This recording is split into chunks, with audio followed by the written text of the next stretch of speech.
Imagine jumping out of a C-17, thousands of feet up, only to have your parachute fail. That's the reality for one 19-year-old private. Wow.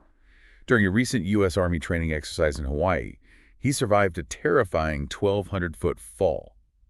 But this incident really highlights Oh my gosh. the high stakes as the U.S. military shifts its focus to the Pacific. Yeah, it really brings home the human cost of this kind of preparation. These aren't just strategic chess moves. We're No. talking about people's lives. Yeah, and we're going to deep dive into all of that today. We've got a stack of reports about this massive military transformation. It's fascinating stuff. It is really fascinating. It's not just about, military exercises and, potential conflict. It's also about Right. what this means for all of us, for global security, for the economy. The future of democracy is even at stake here. Exactly. And so we're going to start by looking at this recent training exercise in Hawaii.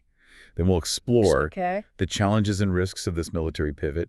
And then finally, we'll dive into the strategic implications. So let's start with this training exercise on the Big Island. 864 paratroopers attempting a rapid deployment over Right.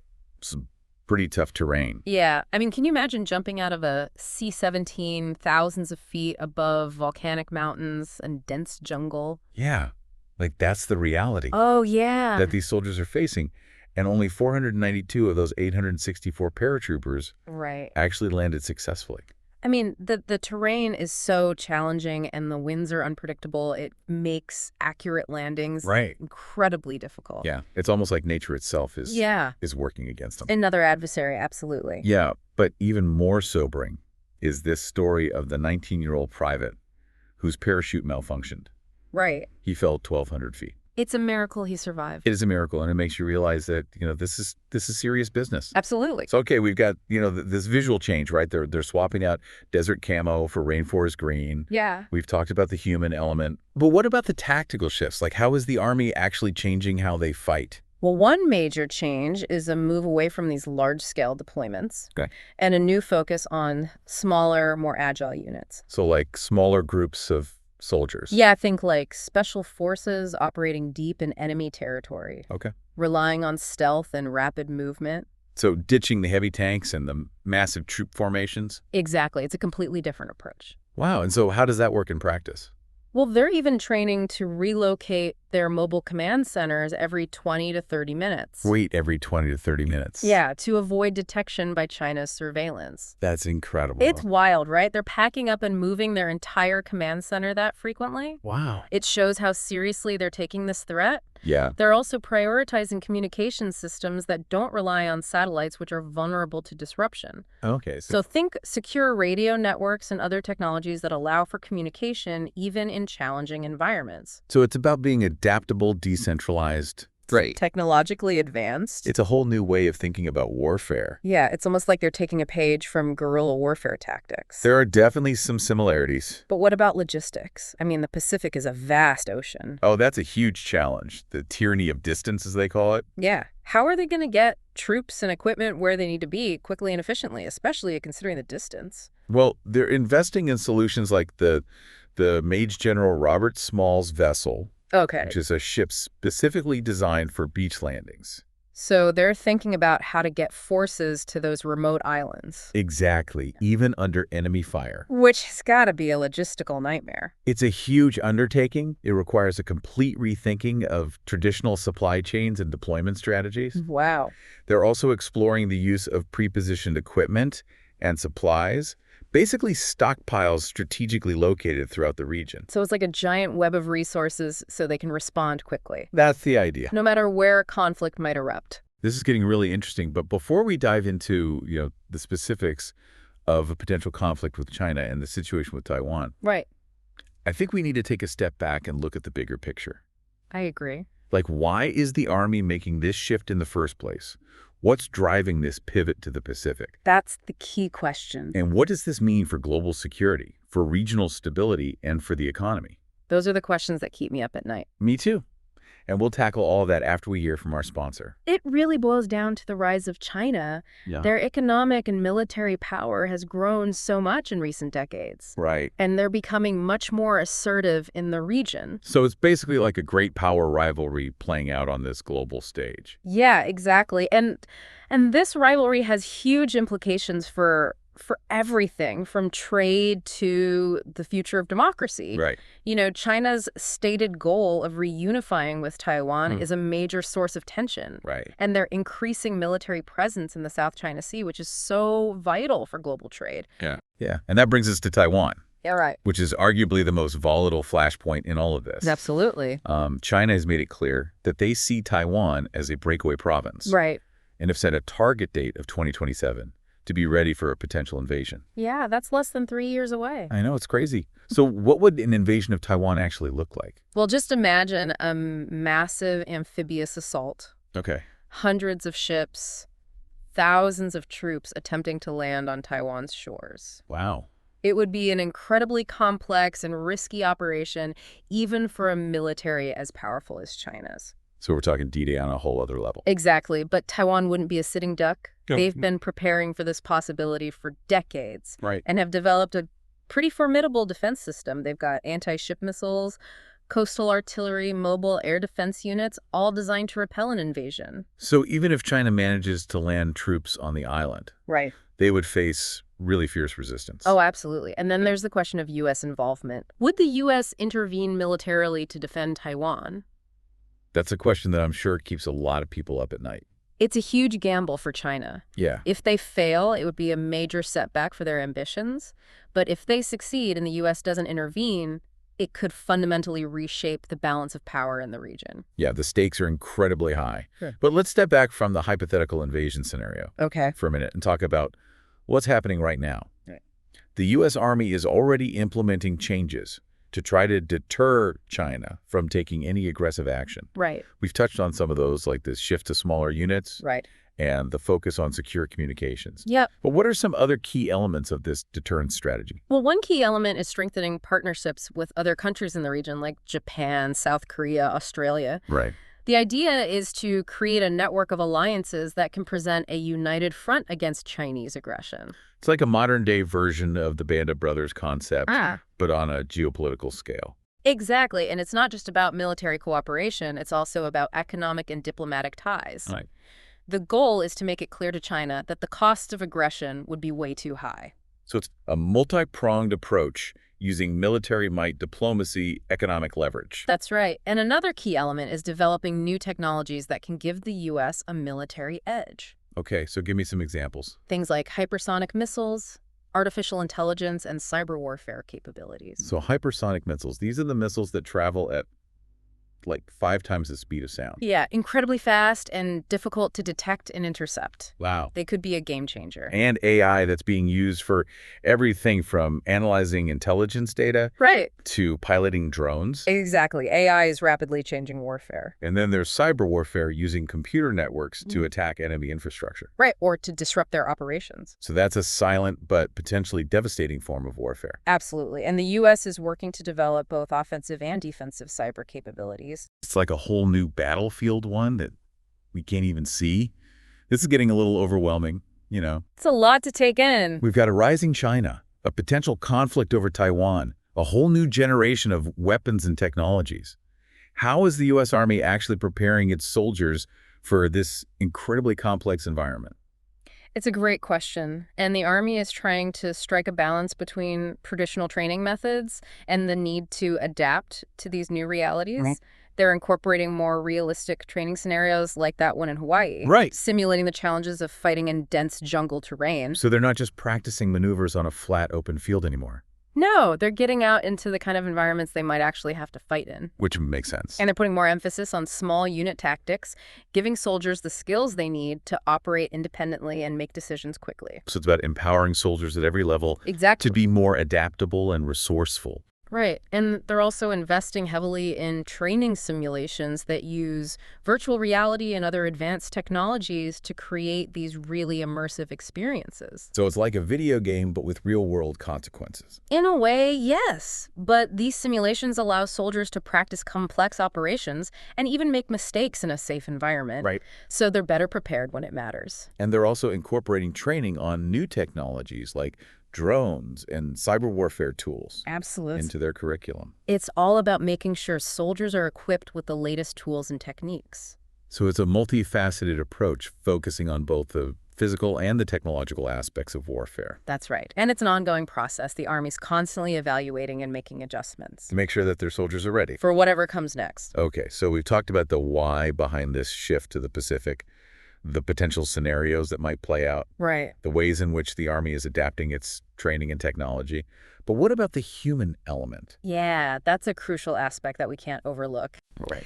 These transformations are putting a lot of pressure on soldiers. Yeah. They're being asked to learn new skills, adapt to new environments, face these potentially life-threatening situations. It's physically and mentally demanding. You know, we talked about the paratroopers who survived that fall. But it's not just physical danger. No. It's the emotional toll, Right. the stress of constant preparation. The uncertainty of what the future holds. Right, and then there's the impact on families. Absolutely. Soldiers are being deployed to these remote locations for extended periods. Yeah. Puts a strain on relationships, creates a sense of isolation. It's a huge sacrifice that extends far beyond the individual soldier. So is there also a sense of purpose? Oh, I think so. You know, a feeling that they're a part of something bigger than themselves? Absolutely. Many soldiers find deep meaning in their service, the camaraderie, the belief that they're defending their country and its interests. It's a sense of duty, Yeah, a commitment to a cause. exactly. Yeah. And that can be a really powerful motivator. Especially in the face of adversity. Absolutely. This deep dive is really shedding light on the complexities of this military transformation. Yeah. We've explored the geopolitical factors, the potential scenarios, the technological advancements, the human stories of the soldiers. But there's still one piece of the puzzle that we haven't fully explored, What's that? the expert perspectives. Oh, you're right. We've got some fascinating insights from people who are really familiar with this landscape. Yeah. And who can offer valuable perspectives on the Army's readiness, the challenges of deterring China, and the potential consequences. Let's dive into those expert opinions. Oh, aye. Okay, so we've got this backdrop of a rapidly changing military landscape in the Pacific, and it's time to bring in some expert voices to help us make sense of it all. Right. We've got insights from military leaders, strategists, and even a deep sea expert, each offering a unique perspective on the challenges. Yeah, this is where it gets really interesting. Yeah, and opportunities facing the U.S. Army. So let's start with Major General Jeffrey A. Vanderwerp, the Pacific Command Operations Director. Okay, he's right at the heart of this transformation. Yeah, he's got to have some incredible insights. What's his take on the Army's readiness for a potential conflict? Oh, General Van Antwerp really stresses the importance of realistic training scenarios like the one we talked about in Hawaii. Right. He believes those are absolutely essential for preparing soldiers for the unique demands of the Pacific theater. It's not just about having the latest gear. It's about knowing how to use it effectively in a complex environment. Exactly. And he also highlights the need for close cooperation with allies in the region. You know, Japan, South Korea, Australia. Strength in numbers. Yeah, especially when you're facing a potential adversary like China. That makes sense. A united front can be a powerful deterrent. But let's get another perspective. Seth Jones from the Center for Strategic and International Studies. CSIS offers a more cautious assessment. Yeah, Jones acknowledges the progress the Army's making, but he argues there's still a long way to go to be fully prepared for a conflict with China. So a gap between aspirations and reality. Potentially, he points out that China is rapidly modernizing its military, developing advanced weapons systems, and becoming increasingly assertive. So the U.S. has some catching up to do. Possibly one of the biggest challenges he sees is deterrence. Okay. Can the U.S. do enough to convince China that the costs of aggression would outweigh the benefits? It's a tough question. There are no easy answers. Deterrence is such a delicate dance. It's not just about military might. Right. It's about strategy, diplomacy, shaping perceptions. And it requires a deep understanding of your adversary's motivations. Absolutely. Okay, so we've heard from a military leader and a strategist. Let's bring in a voice from the front lines. Major General Marcus Evans, commander of the 25th Infantry Division. Okay, so General Evans really emphasizes adaptability and innovation. Okay. He believes the Army needs to be able to move quickly, adjust to changing circumstances, and leverage new technologies. He sounds like a leader who's not afraid to challenge conventional thinking. Yeah, he's even talked about thinking outside the box when it comes to logistics and intelligence gathering. How do you implement outside-the-box ideas in a massive organization like the Army? Well, one example is the increased use of unmanned systems, drones, and underwater vehicles. Okay. These systems can gather intelligence, conduct surveillance, even carry out attacks. All while minimizing risk to human personnel. Exactly. It's about expanding the Army's reach and effectiveness while keeping soldiers safe. And being more agile and unpredictable? Right. Instead of relying on fixed bases, which are vulnerable, they're experimenting with more mobile and dispersed operations. So they're making themselves a harder target. Yeah, much more difficult to pin down. It's a fascinating shift in strategy, but you mentioned underwater vehicles. That brings up a question. Can you really hide from satellite surveillance in a region as heavily monitored as the Pacific? That's where Captain Andrew Thompson from the 7th Engineered Dive Detachment comes in. He highlights the increasing importance of underwater warfare. Okay. Submarines and underwater drones could be used to disrupt China's surveillance capabilities. It's like a whole other dimension of warfare is opening up. It is, and the pace of innovation is only accelerating. We're seeing breakthroughs in artificial intelligence, hypersonic weapons, directed energy weapons. It's both fascinating and a little bit frightening. Yeah, it's a lot to process. But amidst all this talk of technology and strategy, we can't lose sight of the human element. What does this transformation mean for the soldiers? That's a critical question. The demands on soldiers are greater than ever. They need to be physically and mentally resilient, adaptable to new environments, proficient in a wide range of skills, and they're doing all of this while facing the constant threat of conflict. It's a heavy burden. It is, and it's important to remember that behind every strategic decision, every technological advancement, there are real people whose lives are being impacted. It's a powerful reminder that the human cost of conflict can't be measured in statistics alone. So as we wrap up this deep dive into the U.S. Army's Pacific transformation, what are some key takeaways for our listener? Well, first, the situation in the Pacific is incredibly fluid and unpredictable. The rise of China, the tensions over Taiwan, the rapid pace of technological change, it's a complex and volatile environment. It's a reminder that we live in an interconnected world where events in one region can have ripple effects across the globe. Exactly. Second, the U.S. Army is undergoing a profound transformation to adapt to these new realities, new strategies, new technologies, new partnerships. But it's an ongoing process with no easy answers. Right. And finally, it's crucial to remember the human element.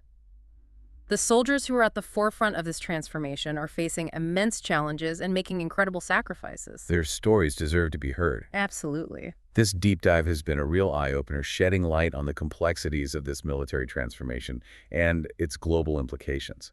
It's left me with a lot to think about, and I'm sure our listener feels the same. I hope so. It's a topic that deserves our attention and thoughtful consideration. Well said. Until next time, keep exploring, keep questioning, and keep diving deep. And that wraps up our deep dive into the U.S. Army's transformation as it prepares for potential conflict in the Pacific. This is the Backgrounder podcast, where we go beyond the headlines to unpack the complex forces shaping our world. If you're joining us for the first time, welcome to our community of global affairs enthusiasts.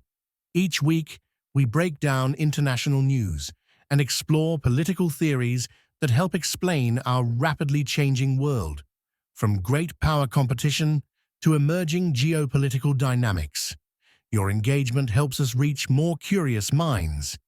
If you found value in today's episode, consider hitting that subscribe button on your favorite podcast platform.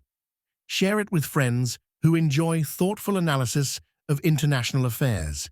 And if you're feeling generous, leave us a rating and review.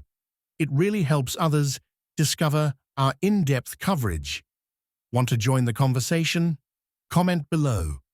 Until next week, keep thinking globally and staying curious. Thanks for listening.